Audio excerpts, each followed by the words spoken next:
की महायुतीनं रिपोर्ट कार्डाबद्दल नाही तर रेट कार्डाबद्दल बोलावरती आणि महायुती सरकारच्या काळात उद्योग राज्याबाहेर जाण्याबरोबरच भ्रष्टाचार झाल्याचा आरोप काँग्रेसचे नाना पटोले यांनी केला. त्याचे काय परिणाम होतील वाटतं तुम्हाला? उद्योगधंदे कुठले राज्याबाहेर गेले? टाटांचा एअरबस प्रकल्प आलेला होता, वेदांता आलेला होता, बरोबर. त्यानंतर ते ड्रग्स प्रकल्प होता आणि फॉक्सकॉन हे प्रकल्प होते. या चारही प्रकल्पांबद्दल महायुती सरकारने व्हाईट पेपर जारी केले, म्हणजे अगदी विधानसभेत ते मांडले आणि हे प्रकल्प नेमके कसे बाहेर गेले, कोणामुळे बाहेर गेले, हे सगळं तिथे ठेवलं. उद्योगधंद्यांसाठी योग्य ते वातावरण निर्मिती करणं इथपासून हे उद्योगधंदे महाराष्ट्रात किंवा राज्यात येतील याला सुरुवात होते. आणि मग असं वातावरण निर्मिती झाली का? प्रत्येक वेळेस एखादा उद्योगधंदा बाहेर गेला की महाविकास आघाडीने आरोप करायचे महायुतीवर आणि महायुतीने त्याचं स्पष्टीकरण द्यायचं की बाबा हे तुमच्या वेळेसच गेलं. याने काहीही साध्य होत नाही.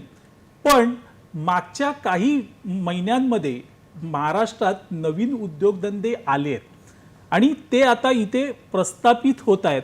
या सकारात्मक गोष्टीकडे आपण बघितलं पाहिजे आणि ती गोष्ट ही महाराष्ट्राच्या हिताच्या आणि विकासाच्या दृष्टीने फार महत्त्वाची आहे. काल परवाच राज ठाकरे म्हणाले होते की महाराष्ट्रात हे सगळे उद्योग आले तर इतकी रोजगार निर्मिती होईल की आरक्षणाची गरजच भासणार नाही. आणि ते खरं आहे, म्हणजे त्यात चुकीचं असं काही नाही आहे.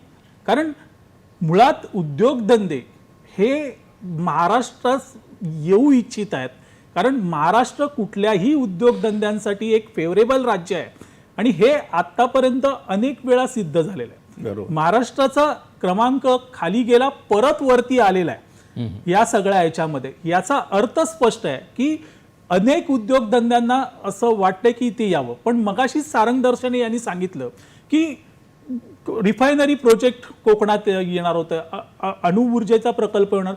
त्यांना अशा प्रकल्पांना जर विरोध होत असेल तर मग असे प्रकल्प महाराष्ट्रात येतील का, हाही तितकाच महत्त्वाचा मुद्दा आहे.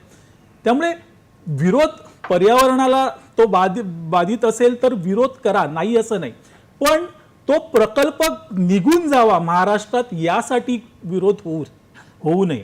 तर सुवर्ण मध्य साधण्यासाठी विरोध व्हावा की हे असंच आहे, हे असं. वाढवण बंधनाचा प्रकल्प आहे, एवढा मोठा प्रकल्प आहे तो.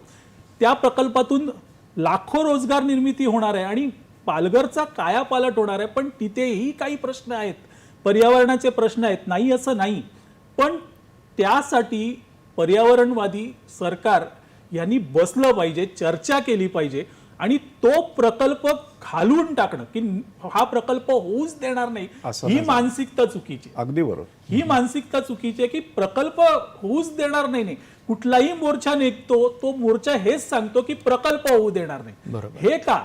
त्यातून सुवर्ण मध्य साधा आणि त्या सुवर्ण मध्यातून विकास करा. पर्यावरणही आवश्यक आहे, तसाच तो प्रकल्पही आवश्यक आहे. आणि हे या दोन गोष्टी जर हातात हात घालून नांदत असतील तरच महाराष्ट्राचा विकास होणार. या धर्तीवर जर विचार केला तर मग असं जे म्हटलं जातं की महाराष्ट्रातून प्रकल्प निघून गेले, महाराष्ट्रातून प्रकल्प राहिले नाहीत, याचा विचार विरोधी पक्षांनीही करायला पाहिजे होता. बरोबर. मला तर असं वाटतं ना की ठीक आहे, हे 4 प्रकल्प का गेले, तर विरोधी पक्षांचं काम नाही का की त्यांनी सरकारला सांगावं की आम्ही मदत करतो तुम्हाला, चला बसा, महाराष्ट्राच्या हिताचं आहे, राज्याच्या हिताचं आहे, आपण बसूया, आपण एकत्र प्रयत्न करू आणि हा प्रकल्प महाराष्ट्रात आणू. संतोषजी, आपण ही चर्चा अशीच सुरू ठेवूयात. भेटूया छोट्याशा विश्रांतीनंतर.